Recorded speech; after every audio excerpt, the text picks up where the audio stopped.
어떻게 말도 없이 전기랑 수도를 끊어버릴 수가 있어요? 난 분명 그렇게 하겠다고 너한테 여러 번 말했다. 내가 기억 못하는 거지. 그렇다고 정말 그렇게 끊어버리시면 어떡해요? 이거 범죄예요. 엄마 처벌받을 수도 있다고요. 처벌받을 각오하고 한 거다. 내가 얼른 나갔으면 이렇게 하지도 않았겠지. 이번 대화의 주인공은 70세 구순이 할머니와 그의 아들 신서준입니다. 순희 씨 할머니는 얼마 전 아들이 사는 집의 전기와 수도를 끊어버렸습니다. 아무리 주인이라도 단수를 하면 처벌을 받을 수 있었지만 순희 씨는 처벌을 각오하고 전기와 수도를 끊었습니다. 그날 아들과 며느리는 집에 있었습니다. 며느리는 TV를 보고 있었고 아들은 밀린 업무를 처리 중이었습니다. 순간 전기가 나가면서 불도 물도 끊기자 아들과 며느리는 당황했습니다. 아들은 잠깐 화장실에 다녀오면서 전기뿐 아니라 수도도 끊겼다는 사실을 눈치챘습니다. 아들과 며느리가 관련 업체에 전화를 걸기 전 순희 씨 할머니가 직접 아들 집에 찾아와 자순이 전기와 수도를 끄는 것이라고 설명했습니다. 며느리는 심각한 표정으로 순희 씨 옆에 있었고 아들은 할머니에게 어떻게 이렇게까지 할 수 있냐며 따졌습니다. 저희 집에 불이라도 났으면 엄마가 책임질 거예요. 내가 몇 번이나 나가라고 경고하지 않았니? 업무 보다가 컴퓨터가 꺼져서 파일이 다 날아갔는데 이건 어떻게 보상해 주실 거예요? 내가 이 집에서 안 나가는 동안 월세 못 받은 건 어떻게 보상할 건데? 전기 수도 요금도 매번 나한테 떠넘기지 않았니? 손해배상 청구할 거예요. 그래, 그럼 나도 그렇게 하마. 법으로 해결하자. 순희 씨는 당당히 말을 한 후 아들 집을 빠져나왔습니다. 아들이 집에서 나가기를 거부하자 전기와 수도를 끊어버린 순희 씨 할머니와 그런 할머니를 고소하려는 아들 사이에는 어떤 일이 있었던 걸까요? 지금부터 그 이야기를 들려드리겠습니다. 순희 씨 할머니는 평범한 가정에서 셋째 딸로 태어났습니다. 순희 씨의 부모님은 모든 재산을 장남에게 물려주었고 순희 씨는 늦은 나이까지 부모를 모시다가 중매로 현재의 남편을 만나 결혼했습니다. 남편은 결혼 당시 집이 있었고 시장에서 야채 장사를 하고 있었습니다. 비록 풍족하지는 않았지만 굶지 않고 생활할 수 있었습니다. 어느 날 남편이 순희 씨와 상의도 없이 야채 장사를 그만두고 국밥 가게를 차리게 되었습니다. 순희 씨는 남편에게 따지고 싶었지만 이미 지난 일이었기에 할 수 없이 함께 가게를 운영하기 시작했습니다. 남편은 국밥의 맛을 개선하기 위해 연구를 거듭했고 매일 새벽에 일어나 뼈를 고아 국물을 만드는 정성을 들였습니다. 그 결과 국밥 맛은 뛰어났지만 가게 위치가 좋지 않아 손님이 많지 않았습니다.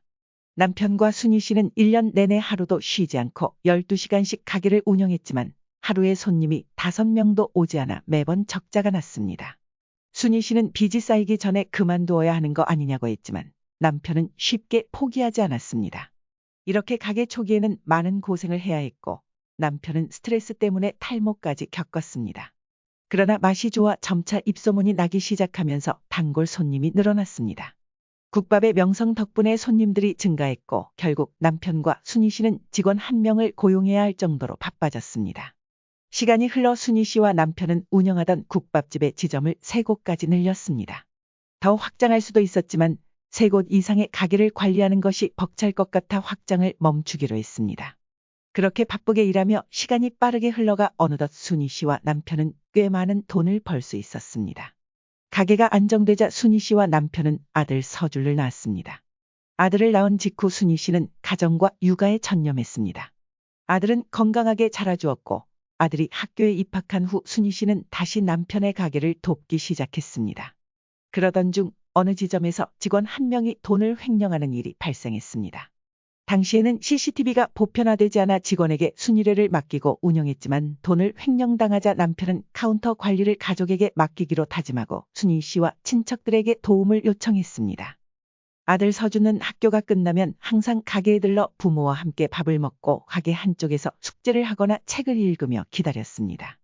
시끄러운 환경에서도 아들의 집중력은 매우 좋았습니다. 고등학생이 된 아들은 키가 크고 듬직하게 성장했습니다. 어느 날 한 손님이 국밥 한 그릇을 주문하고 술을 여러 병 마순이 후 계산하지 않고 나가려 했습니다. 순희 씨는 그 손님이 돈을 내지 않을 것 같다는 예감이 들었고 그가 외상을 요구하자 순희 씨는 경찰을 부르겠다고 했습니다. 그러자 손님은 순희 씨에게 술병을 던졌고 이때 서준가 나서서 순희 씨 대순이 그 손님을 밖으로 내쫓았습니다. 순희 씨는 아들이 듬직하게 자랐다는 것을 실감하며 뿌듯함을 느꼈습니다. 순희 씨와 남편은 돈을 잘 벌었지만 사치하지 않고 절약하며 돈을 모았습니다. 명품이나 고급차에는 관심을 두지 않았고 계속해서 살던 집에서 지냈습니다. 비싼 취미에도 흥미가 없었고 오히려 돈을 모아가는 재미를 느끼며 살았습니다.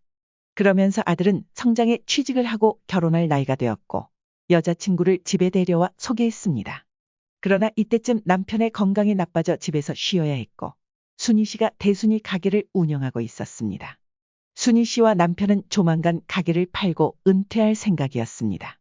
하나뿐인 아들에게 가게를 물려주고 싶었지만 아들은 공부를 잘해 원하는 회사에 취직해 잘 다니고 있었기에 가게를 팔기로 결정했습니다. 순희 씨와 남편은 가게를 꽤 높은 가격에 팔았고 그 돈으로 아들의 집과 결혼 비용을 지원하기로 했습니다. 하지만 순희 씨의 남편은 아들 집의 명의를 순희 씨 명의로 남겨두었습니다. 순희 씨는 아들 이름으로 해주자고 했지만 남편은 자순이 세상을 떠난 후라도 아내가 아들에게 효도를 받을 수 있도록 순희 씨 명의로 해두고자 했습니다. 그렇게 순희 씨 명의의 집에 아들이 살게 되었고 순희 씨는 아들에게 기회가 되면 명의를 넘겨주겠다고 약속했습니다. 감사해요, 엄마. 평생 효도할게요. 그래, 회사 일은 힘들지 않니? 순희 씨는 항상 아들이 회사에 잘 적응하고 있는지 걱정했습니다. 상견례 당일 예비 사도는 아들의 집 명의가 순희 씨의 이름으로 되어 있는 것이 마음에 들지 않는 듯 보였습니다. 아무래도 집은 사위 이름으로 해주시는 게 낫지 않을까요? 순희 씨와 남편은 예비 사돈의 형편이 어려운 걸 생각해 혼수까지 지원해 주었지만 예비 사돈이 명예 문제에 간섭하려 하자 속으로 불편함을 느꼈습니다. 어차피 나중에는 다 아들과 며느리에게 갈 텐데요. 너무 걱정하지 마세요. 순희 씨와 남편은 예비 사돈을 안심시키며 명예 이전 결정을 뒤집지 않았습니다. 예비 며느리는 나중에 명의를 이전해 주기로 했다는 이야기를 부모님께 전해 부모님을 설득했고 결혼식은 빠르게 다가왔습니다. 아들과 며느리는 결혼 준비를 대부분 도와준 순희 씨와 남편에게 감사의 마음을 표현하며 결혼 초반에는 순희 씨 부부를 집에 초대하기도 했습니다. 이렇게 순희 씨는 아들 집에 자주 찾아갔고 매번 갈 때마다 반찬이나 필요한 물품을 챙겨갔습니다. 그러나 결혼한 지 1년도 안 되어 아들은 순희 씨에게 반찬이나 줄 것이 있으면 제가 집에 들러서 가져가겠다. 고 말했습니다. 순희 씨는 약간 서운했지만 아들 부부의 입장을 이해하고자 했습니다. 그 후 순희 씨는 아들과 며느리가 부탁하지 않는 이상 직접 찾아가지 않기로 다짐했습니다.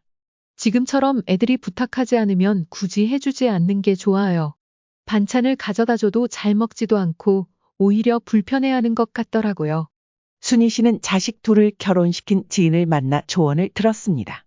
이때 순희 씨의 남편은 건강이 악화되어 거의 집에 누워 지냈고 결국 여생을 집에서 보내고 싶다는 남편의 뜻에 따라 퇴원하게 되었습니다. 얼마 후 남편은 세상을 떠났습니다. 아들은 홀로 남은 순희 씨의 집을 자주 찾아와 위로했지만 슬픔이 채 가시기도 전에 아들은 순희 씨에게 집명의 이전 이야기를 꺼내기 시작했습니다. 아버지가 생전의 명예 이전을 해주지 말라고 당부했기 때문에 아들은 이를 꺼내지도 못하고 있었습니다. 그러던 어느 비 오는 날 아들은 순희 씨의 집을 찾아왔습니다. 엄마, 예전에 약속했던 대로 이제 명의를 넘겨주시면 안 될까요? 아들은 이미 월세를 내지 않고 자순이 주인인 것처럼 살고 있었지만 자기 이름으로 된 집이 없다는 것이 자존심에 상처가 된다며 순희 씨를 설득했습니다. 순희 씨는 고민에 빠졌습니다. 명의를 넘겨주기로는 했지만 그간 모아두었던 돈이 남편의 의료비와 아들의 결혼 비용 등으로 많이 줄어들었기 때문입니다. 더 이상 수입이 거의 없기에 순희 씨는 자순이 아픈 날이 올 수도 있음을 생각하며 걱정되었습니다. 순희 씨는 결국 명예 이전을 미루기로 하고 아들에게 말했습니다. 아직 시간 많으니까 그건 천천히 생각해보자. 아들은 빠르게 결정해주면 좋겠다는 말을 남기고 집으로 돌아갔습니다. 순희 씨는 거실로 나가내리는 빗소리를 들으며 한동안 자리에 서 있었습니다. 그 후 아들과 며느리는 순희 씨에게 손주를 안겨주었습니다. 이맘쯤 순희 씨는 남편이 없는 생활에 점점 익숙해져 가고 있었습니다. 아들과 며느리는 가끔 순희 씨에게 손주를 돌봐달라며 집으로 초대하곤 했습니다. 순희 씨는 손주에게 항상 용돈을 쥐어주며 우리 손주 할머니 보고 싶었어? 라며 애정을 표현했습니다. 하지만 며느리가 일을 그만두고 육아에 전념하면서 순희 씨는 아들 집에 가는 일이 줄었고 손주와의 만남도 적어졌습니다. 그래도 아들이 순희 씨의 집을 방문할 때는 손주를 데리고 왔습니다. 먼 길을 와주는 아들이 고마워 순희 씨는 매번 손주의 손에 5만 원권 지폐를 쥐어주었습니다. 아들은 이를 알고 있는지 순희 씨의 집에 올 때마다 손주를 데려왔습니다. 손주는 용돈을 받으면 매번 아빠에게 건네주었고 순희 씨는 이런 손주가 귀엽기도 했습니다. 순희 씨는 지금까지 시부모님과 남편의 제사를 꾸준히 지내고 있었습니다. 아들의 할아버지, 할머니 제사 때는 평일에 굳이 아들과 며느리를 부르지 않았고 주말에만 참석하도록 했습니다. 그러나 남편의 제사에는 평일이라도 아들과 며느리가 참석해 주었으면 하는 바람이 있었습니다. 남편이 세상을 떠나고 1, 2년 동안은 평일 제사에도 아들과 며느리가 참석해 주어 순희 씨는 고마워했습니다. 며느리가 음식을 돕지는 않았지만 참석해 주는 것만으로도 감사하게 생각했습니다. 하지만 3년째부터 상황이 조금 달라졌습니다. 다음 주 화요일 아버지 제사인 거 알지? 아, 벌써 그렇게 됐어요. 저 그날 좀 바쁠 수도 있을 것 같은데. 그래도 아버지 제사니까 늦게라도 오는 게 좋지 않을까? 다음 날도 일 나가야 해서요. 그럼 예서도 손주도 못 올 것 같은데요. 제사 날짜를 주말로 미룰 수는 없니? 제사 날짜를 어떻게 미뤄요? 알겠어요. 가능하면 찾아갈게요. 남편의 제사 당일 순희 씨는 혼자 주방에서 음식을 차리며 힘겹게 제사를 준비했습니다. 혼자 음식을 옮기고 제사상을 차리는 것이 점점 힘들어졌지만 순희 씨는 차분히 준비를 마치고 아들이 오기를 기다렸습니다. 시계가 8시, 9시를 지나도 집은 조용하기만 했습니다. 순희 씨는 아들에게 전화를 걸었지만 아들은 전화를 받지 않았습니다. 대순이 며느리에게 전화를 걸어보았습니다. 여보세요, 예서야. 오늘 시아버지 제사인데 서준은 바쁜가 보네. 손주 데리고 오면 어떨까? 오늘 그 사람이 제사 못 간다고 해서 저도 지금 친정에 와 있어요. 친정에서는 제사를 안 지내서 그런 거 별로 탐탁지 않아 하셔서요. 그래, 알았다. 순희 씨는 통화를 마치고 씁쓸함을 느꼈습니다. 남편의 동생들도 건강이 좋지 않아 작년부터 제사에 오지 않았고 순희 씨는 그날 홀로 제사를 지냈습니다. 밤 11시가 넘어 아들에게서 연락이 왔지만 이미 모든 제사가 끝난 뒤였습니다. 순희 씨는 괜찮으니 푹 쉬어라. 라며 전화를 끊고 홀로 제사상을 치웠습니다. 모든 정리를 마친 후에는 녹초가 되어 그대로 잠자리에 들었습니다. 며칠 후 아들은 제사에 참석하지 못한 것이 미안했던 듯 순희 씨에게 식사 약속을 제안했습니다. 엄마, 식사 같이 하실래요? 그래, 내가 너희 집 근처로 갈까? 아니에요. 제가 엄마 집 쪽으로 갈게요. 거기 엄마가 좋아하는 식당도 있고 카페도 있더라고요. 아들은 무슨 이유에선지 순희 씨를 자순이의 집 근처로 오지 못하게 하고 다른 장소에서 만나자고 했습니다. 그냥 엄마 집에서 밥 먹자. 그래요. 손주도 데려올 거니? 아마 학원 가야 해서 저 혼자 갈 것 같아요. 순희 씨는 내심 손주와 함께 오기를 바랐지만 그래도 아들과 식사할 수 있다는 사실에 만족했습니다. 뭐 먹고 싶은 거 있어? 갈비찜 먹고 싶은데 해주실 수 있어요. 순희 씨는 약속 당일 오후 장을 보고 저녁까지 아들을 기다렸습니다. 아들은 순희 씨가 해준 갈비찜이 맛있었는지 2그릇을 비웠습니다.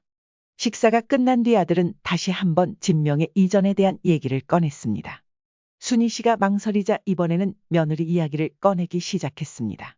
솔직히 말씀드리면 집사람이 엄마가 이 집에 오시는 것도 저희 집 쪽에 제가 가는 것도 그리 좋아하지 않아요.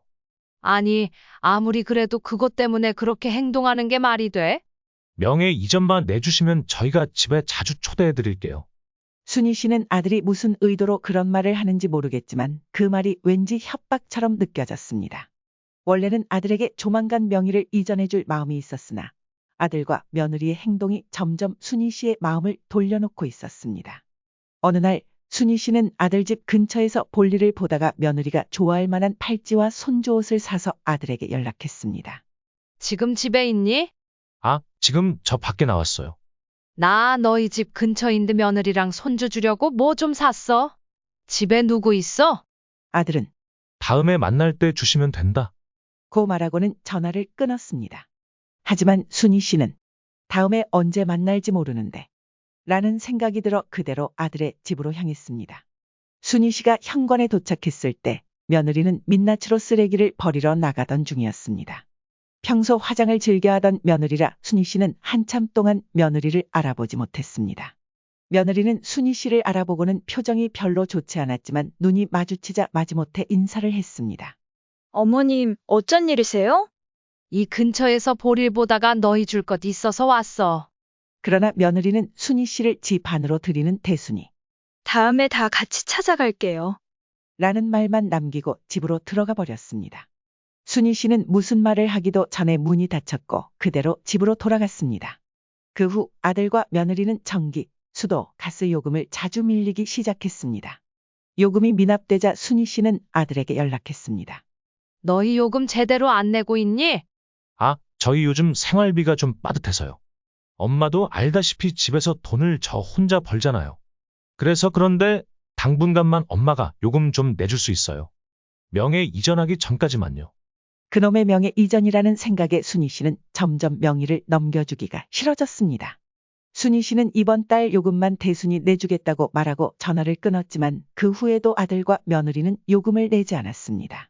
마치 순희 씨가 알아서 내줄 것이라고 믿는 듯했습니다. 어느 날 요금 문제로 순희 씨가 아들에게 전화를 걸었습니다.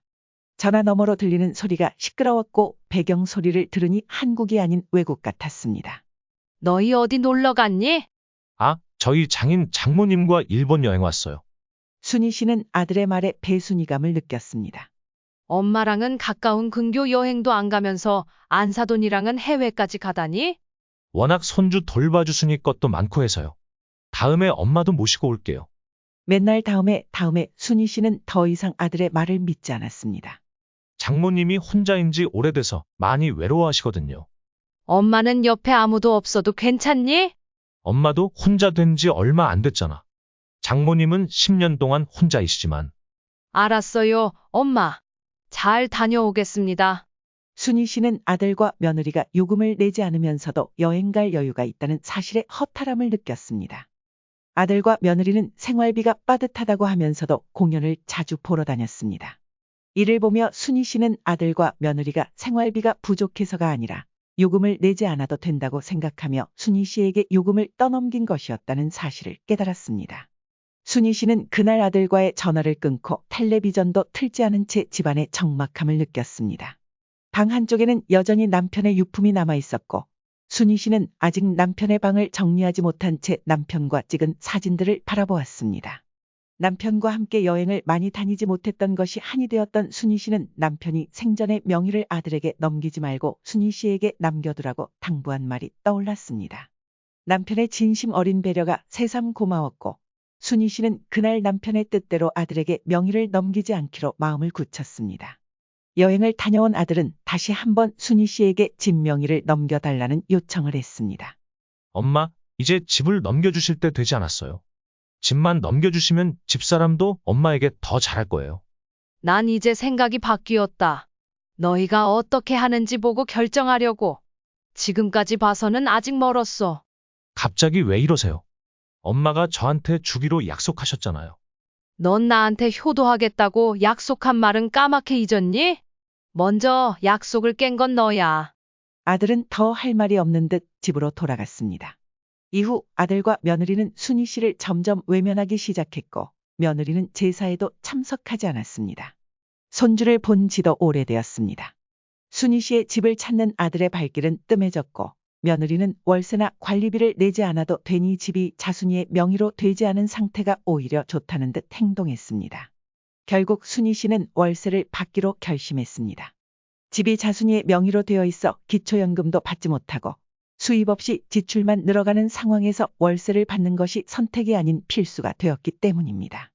순희 씨는 아들에게 전화해 자순이의 사정을 설명하고 요금과 함께 월세를 내라고 요구했습니다.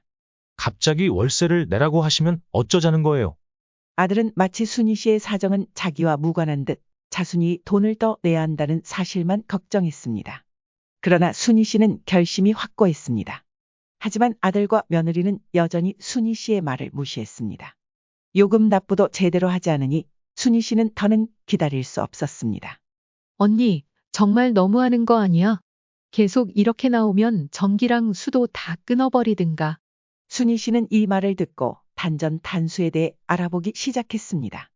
월세와 요금을 밀린 세입자에게 함부로 단전 단수를 진행하면 처벌받을 수 있다는 것을 알게 되었지만 순희 씨는 처벌을 각오하고서라도 아들에게 경고하기로 마음먹었습니다.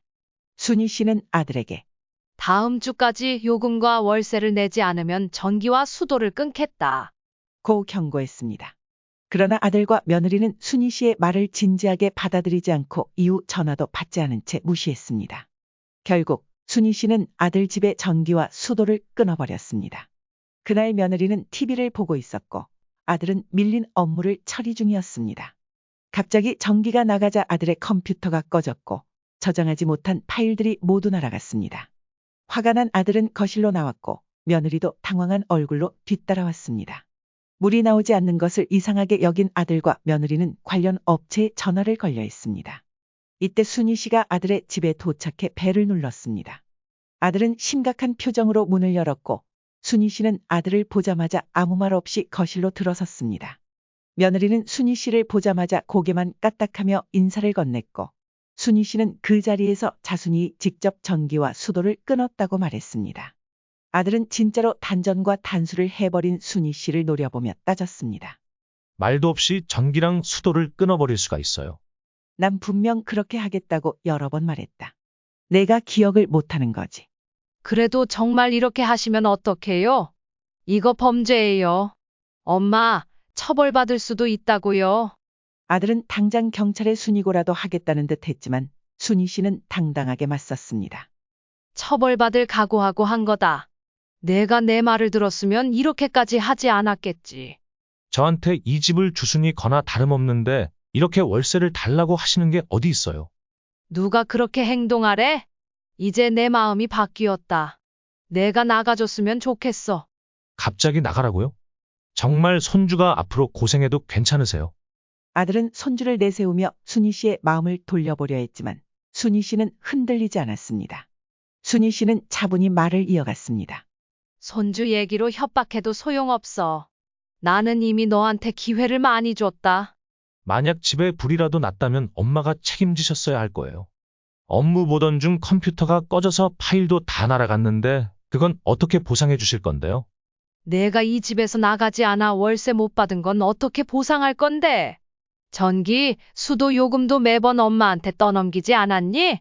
아무튼 손해배상 청구할 거니까 그렇게 하세요. 좋아, 나도 법대로 할게.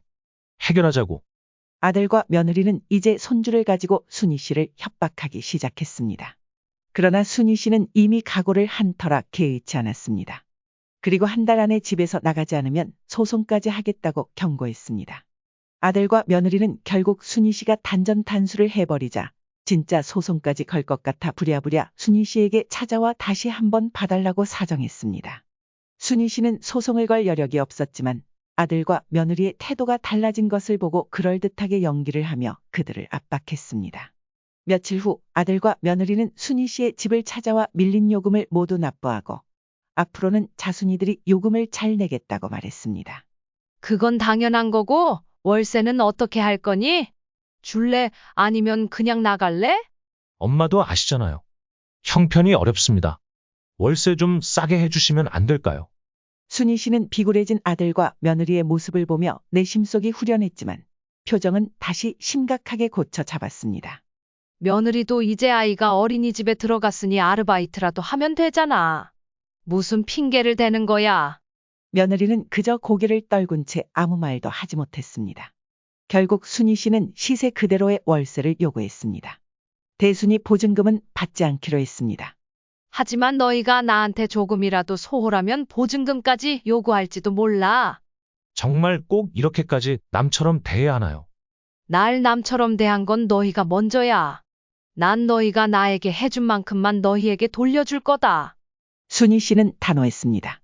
아들과 며느리는 요금만 내면 순희 씨가 월세는 봐줄 것이라 기대했지만 순희 씨의 의지는 확고했습니다. 결국 아들은 순희 씨의 요구대로 월세를 내기 시작했습니다. 가끔 입금이 늦어질 때마다 순희 씨는 바로 연락해 독촉을 했습니다. 생활에 여유가 생기자 며느리는 결국 아르바이트를 시작했습니다. 사실 며느리는 그동안 일을 안 하고 싶어 하지 않았던 것이었지만 어쨌든 이제는 순희 씨를 병원에 모시고 다니며 억지로라도 효도를 시작했습니다. 순희 씨는 언젠가 아들이 진심으로 순희 씨를 위해 행동하는 날이 오기를 바라고 있습니다. 그때가 되면 아들에게 명의를 넘길 생각도 있었지만 아직은 아니었습니다. 그리고 이제는 그 월세로 지인과 근교로 여행을 가기로 했습니다. 순희 씨는 아들과 며느리가 없이도 스스로의 경제적 안정을 통해 평온한 노후를 보내고자 결심했습니다. 여러분은 이런 순희 씨의 이야기를 어떻게 느끼셨나요? 끝까지 아들에게 명의를 넘기지 않은 순희 씨의 결단이 바람직하게 느껴집니다. 물론 단전 단수는 처벌받을 수 있는 위험한 선택이었으나 순희 씨가 그런 결정을 할 수밖에 없었던 심정이 이해가 갑니다. 여러분이 순희 씨의 입장이었다면 요금을 밀리며 순희 씨를 남처럼 대하는 아들 며느리에게 어떻게 대응하셨을까요? 여러분의 생각을 댓글로 남겨주시면 감사하겠습니다. 이상으로 오늘의 이야기를 마치겠습니다. 다음에 더 좋은 내용으로 찾아뵙겠습니다. 감사합니다.